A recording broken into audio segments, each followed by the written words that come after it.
Você já deixou falado nos nossos bastidores, né, que você não estava na criação, né, mas já que você já sabe a história, né, a gente gostaria de saber como que surgiu a ideia da editora, né? Sim, a editora ela é fundada em 2015, né?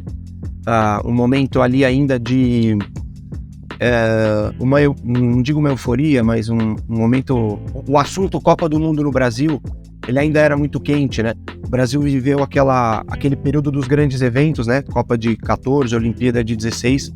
Então, naturalmente, falava-se muito sobre esporte.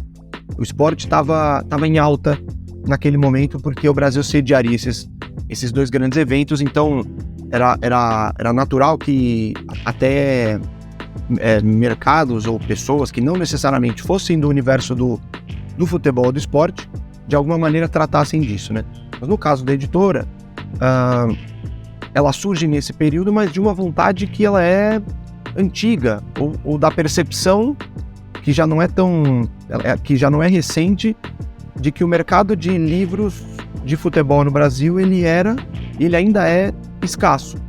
Ele também acontece em períodos muito esparsos, assim. Então você tem alguns períodos, por exemplo, o tricampeonato de 70, ele gera um boom ali na década de 70 de publicações de futebol. Depois períodos em que a economia brasileira estava um pouco melhor e grandes editoras se animavam a publicar esporte, futebol. Esse período dos grandes eventos, como eu falei, só que foram sempre situações isoladas, né? Então a editora surge dessa vontade de ver boa literatura de futebol publicada em língua portuguesa, né? Os sócios, né? E as pessoas ligadas à editora, elas sempre tiveram acesso ao que se publicava em inglês, em espanhol, eventualmente ao que se publicava em italiano, mas sentiam falta de boa literatura de futebol publicada aqui no Brasil, né? Então a editora ela chega com esse desejo, com essa missão, né, de ver mais literatura de futebol publicada em língua portuguesa. Não, eu ia falar então que desde o começo o objetivo de vocês, da editora, era focar no futebol e não em nenhum outro evento, assim, nenhum outro tipo de literatura, certo? Exato, a editora surge com esse desejo de ver futebol publicado. Esse é o espírito da editora desde que ela foi fundada. E pensando nisso, conta um pouco pra gente, né, o que a literatura ela complementa ao futebol, qual que seria essa relação literatura-futebol que a gente pode encontrar? Eu acho que a gente se acostumou a acompanhar futebol pela TV, no caso de alguns pelo rádio, né? E acho que a literatura, o livro, foi sempre um meio em que a gente consumiu menos, especificamente falando sobre futebol, né? Então nunca foi um meio de você saber sobre futebol ou conhecer histórias de futebol tão massivo como é a televisão, como foi o rádio, como é a internet já há um bom tempo. Eu acho que a literatura ela traz algo que justamente a gente tem tido pouco nos últimos tempos, que é tempo. Justamente, é você parar e poder saborear um bom texto sobre aquilo que você gosta. Isso vale para todos os assuntos, né? Um livro bem escrito sobre culinária, um livro bem escrito sobre música, um bom romance, um bom livro de viagens, né? Um bom livro reportagem, é a oportunidade de você sentar e degustar e saborear com paciência, com tempo, com desejo, aquele texto sobre o qual o autor ou a autora trabalharam tanto tempo, né? E devotaram tanta energia para tornar aquilo um livro muito bem escrito.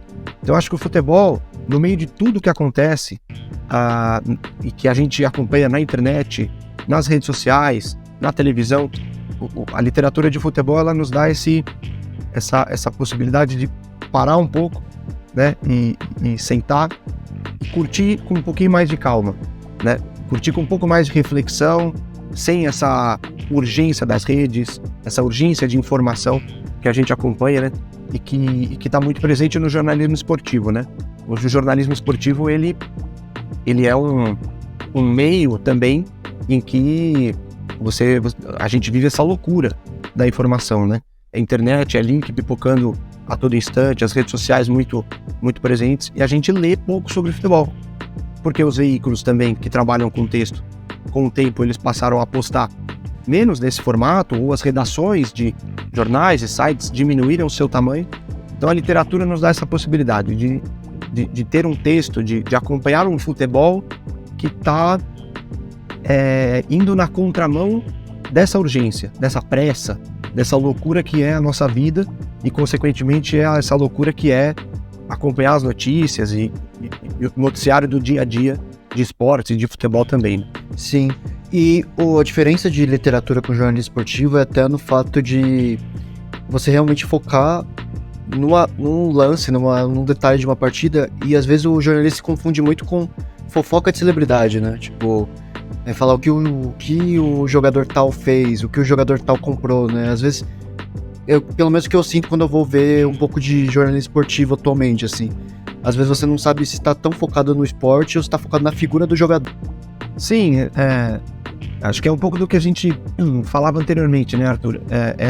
Se você acessar a home de um portal hoje e for na página de esportes, você certamente vai ver alguma coisa sobre o carro do Cristiano Ronaldo, ou a nova casa que o Messi comprou em Paris, ou o que o Neymar anda fazendo com o cabelo, ou com o corpo, ou com o jogador que fez ou não fez a harmonização facial. Enfim, e assim, infelizmente, isso interessa algumas pessoas, porque se não interessasse, essas notícias não estariam lá, né? Elas não estariam na home desses portais. Então tem gente que clica. É um pouco complicado a gente falar nisso, mas tem uma responsabilidade muito grande aí do consumidor de notícias também, né? O site, ele tem a responsabilidade dele de colocar essa notícia no ar, mas o leitor tem a responsabilidade dele de clicar. Ou seja, ele clica, ele consome. É por isso que está lá, né? Se não desse audiência, se fosse um assunto que não gerasse repercussão, as pessoas não acessariam, e os sites, os veículos não optariam por ter esse tipo de conteúdo. Então, de fato, você tem essa diferença. Na literatura, você foge disso. Você consegue fugir dessa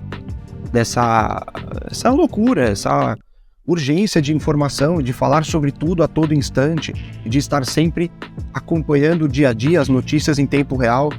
O livro, ele não é tempo real, o livro é o tempo que você tem para lê-lo, né? Para sentar, para ler, para poder passar as suas páginas com calma. Então, de fato, eu diria que até é um escape, né? Uma espécie de refúgio, você pegar o seu livro para sair dessa loucura que a gente vive, e que vale também para o consumo de informação.